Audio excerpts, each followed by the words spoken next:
मित्रांनो बघा, व्हिडिओची सुरुवात करण्याच्या अगोदर मी तुम्हाला सांगतो की मित्रांनो हा व्हिडिओ ना प्रत्येक पुरुषाने, प्रत्येक मुलग्याने हा व्हिडिओ बघणं खूप जास्त गरजेचं आहे आणि हा व्हिडिओ ना तुम्ही प्लीज पूर्ण बघा. कारण मित्रांनो आज ना ह्या व्हिडिओमध्ये मी तुम्हाला सांगणार आहे की मित्रांनो आपली बायको किंवा आपली गर्लफ्रेंड जेव्हा पण ना आपल्यावर रागवते तेव्हा आपण ना कोणत्या चुका अजिबात नाही केल्या पाहिजेत. काय बोललो मी? आपली बायको किंवा आपली गर्लफ्रेंड जेव्हा पण आपल्यावर रागवते तेव्हा आपण ना कोणत्या 5 चुका अजिबात केल्या नाही पाहिजेत. कारण मित्रांनो आज ना ज्या 5 चुका किंवा जी 5 कामं आज मी तुम्हाला सांगणार आहे ना, ती 5 कामं किंवा त्या 5 चुका बहुतेक पुरुष म्हणजे त्या चुका ना ते करतात म्हणजे करतात आणि बायकोचा किंवा गर्लफ्रेंडचा राग ना तो म्हणजे कमी होण्याच्या ऐवजी तो वाढतो मित्रांनो आणि प्रकरण ना कुठच्या कुठे निघून जातं. तर मित्रांनो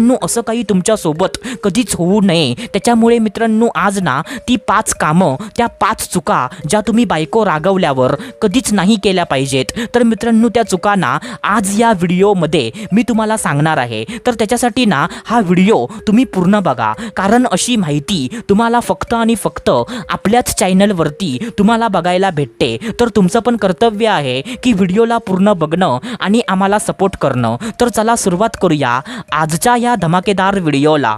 तर मित्रांनो बघा, सर्वात पहिल्यांदा जी पहिली चूक आहे म्हणजे मित्रांनो जे ना पहिलं काम आहे जे बहुतेक पुरुषांच्या हातून अनावधानाने त्यांच्या हातून होतं, तर ती चूक ना अशी आहे की बायको रागवली, तिच्यासोबत ना काहीतरी भांडण झालं तर लगेच ना स्वतःचा बचाव करायचा प्रयत्न करणं. काय बोललो मी? लगेच ना स्वतःचा बचाव करायचा प्रयत्न करणं. म्हणजे जसं की म्हणजे जेव्हा आपली ना आपल्या बायकोसोबत जेव्हा काहीतरी भांडण होतं तेव्हा आपण काय करतो की आपण ना म्हणजे तिला असं बोलतो की माझी ह्यामध्ये ना काहीच चुकी नव्हती, जे काही सर्व काही झालं ना ते सर्वस्वी तुझ्यामुळे झालं, असं म्हणजे आपण ना आपली बाजू क्लिअर करायचा प्रयत्न करतो. पण मित्रांनो ही चूक ना किंवा हे काम तुम्ही करू नका. कारण मित्रांनो जेव्हा ना तुमच्या बायकोचा राग म्हणजे हा ना डोंगरावर म्हणजे पीकवर असतो तेव्हा तुम्ही ना शांत बसलं पाहिजे. कारण जेव्हा तुम्ही तिला असं बोलता ना की जे काही झालं ना ते सर्व तुझ्यामुळे झालं,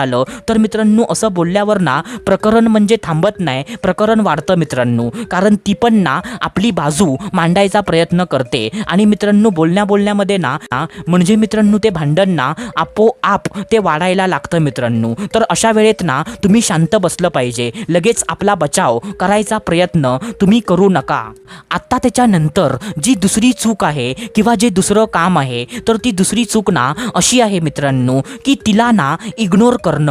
काय बोललो मी? तिला ना इग्नोर करणं. आता बहुतेक पुरुष ना असं पण करतात की जेव्हा त्यांची भांडणं आपल्या बायकोसोबत होतात तेव्हा ते ना म्हणजे आपल्या बायकोला इग्नोर करायला लागतात की ती म्हणजे जाऊ दे ना, रागवेल आणि आपोआप शांत बसेल, असा म्हणजे ते ना गैरसमज करतात आणि म्हणजे असं म्हणजे समजून ना ते म्हणजे तिला गृहीत धरतात आणि म्हणजे ते ना आपल्या बायकोला इग्नोर करायला ते सुरुवात करतात. पण मित्रांनो अशी पण चुकी तुम्ही कधी केली नाही पाहिजे. कारण जेव्हा तुम्ही तिला इग्नोर करता ना तेव्हा म्हणजे तिला असं वाटतं की बघ म्हणजे एवढं सर्व काही झालं पण माझ्या म्हणजे नवऱ्याला ना माझ्याबद्दल काहीच वाटत नाही, तो माझ्यावर ना अजिबात प्रेम करत नाही.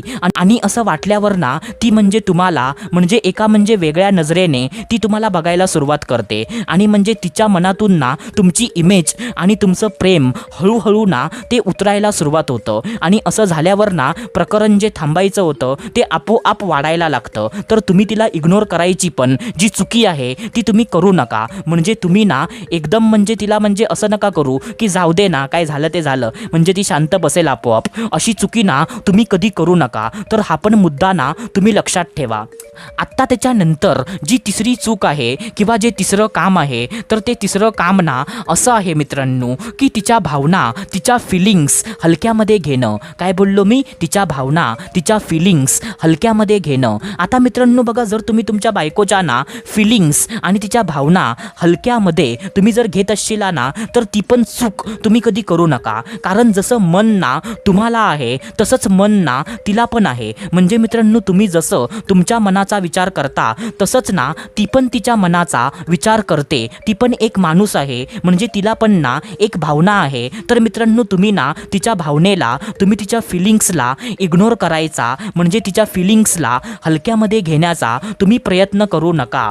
तुम्ही पण म्हणजे तुमच्या बायकोचं मन आणि तिच्या भावना तुम्ही समजून घेतल्या पाहिजेत. तुम्ही जर तुमच्या बायकोच्या फिलिंग्स, तिच्या भावना हलक्यामध्ये घ्यायला लागलात ना, तर तुमची बायको असं समजेल की माझ्या नवऱ्याला ना माझ्याबद्दल काहीच वाटत नाही, तो माझ्यावर ना प्रेम करत नाही. आणि असं समजल्यावर ना जे प्रकरण थांबायचं होतं ते प्रकरण ना कुठच्या कुठे ते निघून जाईल. असं मित्रांनो होतं. कारण अशा चुका ना मी पण माझ्या आयुष्यामध्ये स्वतः केल्यात मित्रांनो, आणि म्हणजे त्या चुकांचा पश्चाताप पण ना मी भोगलाय मित्रांनो. तर मित्रांनो, असं काही तुमच्यासोबत कधी होऊ नये, त्याच्यामुळे मित्रांनो ह्या गोष्टी ना मी तुम्हाला सांगतोय. तर मित्रांनो, हा पण मुद्दा ना तुम्ही लक्षात ठेवा. आत्ता त्याच्यानंतर जी चौथी चूक आहे, जे चौथं काम आहे, तर ते चौथं काम ना असं आहे मित्रांनो की तिला ना चुकीचं सिद्ध करायचा प्रयत्न करणं. काय बोललो मी? तिला ना चुकीचं सिद्ध करायचा प्रयत्न करणं. आता बघा मित्रांनो, बहुतेक पुरुष ना असं पण करतात की जेव्हा बायकोसोबत ना काही ना काहीतरी भांडण होतं, तेव्हा ते पुरुष ना आपली बायको कशी चुकीची आहे ते तिला ना दाखवण्याचा प्रयत्न करतात. म्हणजे मित्रांनो, ते ना तिला चुकीचं सिद्ध करण्यासाठी काही ना काहीतरी मुद्दे ते गोळा करतात. म्हणजे ते ना तिला असं बोलतात की बघ बघ, तू ना असं केलंस त्यामुळे असं झालं, तू ना जर असं केलं नसतंस ना तर असं काही झालं नसतं. म्हणजे ह्यामध्ये ना तुझी अशी अशी चुकी आहे, तू ना अशी अशी चुकलीस, असं मित्रांनो, म्हणजे एक्सेट्रा एक्सेट्रा. आता तुम्हाला समजलं असेल मित्रांनो की मला तुम्हाला काय सांगायचं आहे. तर मित्रांनो, असं ना आपल्या बायकोला चुकीचं सिद्ध करायचा प्रयत्न करू नका. कारण मित्रांनो, जेव्हा भांडण होतं तेव्हा म्हणजे बायकोचा राग ना हा खूप जास्त मोठा असतो. आणि त्या वेळेत ना तुम्ही जर तिच्या चुका अशा तिला दाखवायला लागलात ना, तर ती पण म्हणजे काही गप्प बसणार नाही. ती पण म्हणजे तुमच्यावरती ना चढाई करायचा ती प्रयत्न करणार. आणि मित्रांनो, जे प्रकरण ना थांबायचं होतं ते प्रकरण ना कुठच्या कुठे निघून जाणार. तर मित्रांनो, तेव्हा ना असा काहीतरी कांड, अशी काहीतरी चुकी तुम्ही करू नका. तुम्ही त्या वेळेत ना गप्प बसायचा प्रयत्न करा. कारण जेवढं तुम्ही बोलणार ना तेवढंच तुमचं भांडण हे आपोआप वाढणार मित्रांनो. आत्ता त्याच्यानंतर जी पाचवी चूक आहे, जे पाचवं काम आहे, तर ती पाचवी चूक ना अशी आहे मित्रांनो की मित्रांनो, चार चौघामध्ये तिला ना बेइज्जत करायचा प्रयत्न करणं. काय बोललो मी? चार चौघामध्ये तिला ना, म्हणजे मित्रांनो लोकांमध्ये तिला ना बेइज्जत करायचा प्रयत्न करणं. म्हणजे मित्रांनो, काय काय पुरुष ना आपली चुकी कशी नव्हती आणि माझी बायको ना कशी चुकली, म्हणजे हे सिद्ध करण्यासाठी ना ते म्हणजे जे भांडण आणि जो वाद, म्हणजे त्या दोघांनी ना आपसामध्ये चार भिंतीच्या आतमध्ये त्यांनी तो वाद ना सोडवायला पाहिजे होता. तर तो वाद ना तो पुरुष म्हणजे तो वाद ना तो चव्हाट्यावर आणतो. म्हणजे मित्रांनो, त्या दोघांच्या वादामध्ये ना म्हणजे आपणच सर्व लोक ना, म्हणजे मित्रांनो त्यांचे फॅमिलीवाले किंवा त्या दोघांचे मित्रमैत्रिणी असं म्हणजे त्या वादामध्ये ना आपोआप सामील होतात. कारण जेव्हा तुम्ही ना आपला वाद, आपलं भांडण जेव्हा तुम्ही चव्हाट्यावर आणता ना, तेव्हा सर्व लोक त्याच्यामध्ये सामील होतात. आणि असं काही झालं ना, सो मित्रांनो, तुमच्या दोघांची पण त्या ठिकाणी इज्जत जाते. आणि म्हणजे तुम्ही दोघं पण ना बेइज्जत होता. आणि जे प्रकरण ना थांबायचं होतं ते प्रकरण ना खूप मोठ्या प्रमाणावर ते वाढायला सुरुवात होते. तर मित्रांनो, तुम्ही आपलं भांडण किंवा तुम्ही आपला राग हा चार भिंतीच्या आतमध्ये तुम्ही कमी करायचा प्रयत्न करा. कधीच आपल्या भांडणाला, कधीच आपल्या रागाला चव्हाट्यावर लोकांच्या समोर कधीच तुम्ही आणू नका. ही पण चूक ना बहुतेक पुरुषांच्या हातातून ही चूक होते. पण ही चूक ना तुम्ही कधीच आयुष्यामध्ये कधीच करू नका. तर हा पण मुद्दा ना तुम्ही लक्षात ठेवा. तर मित्रांनो, आशा करतो जे मी तुम्हाला सांगितलं ते सर्व काही तुम्हाला समजलं असेल. तर आपण भेटूया दुसऱ्या व्हिडिओमध्ये. तोपर्यंत धन्यवाद. खुश रहा, हॅप्पी रहा, स्वतःची काळजी घ्या. Love you so much all of you.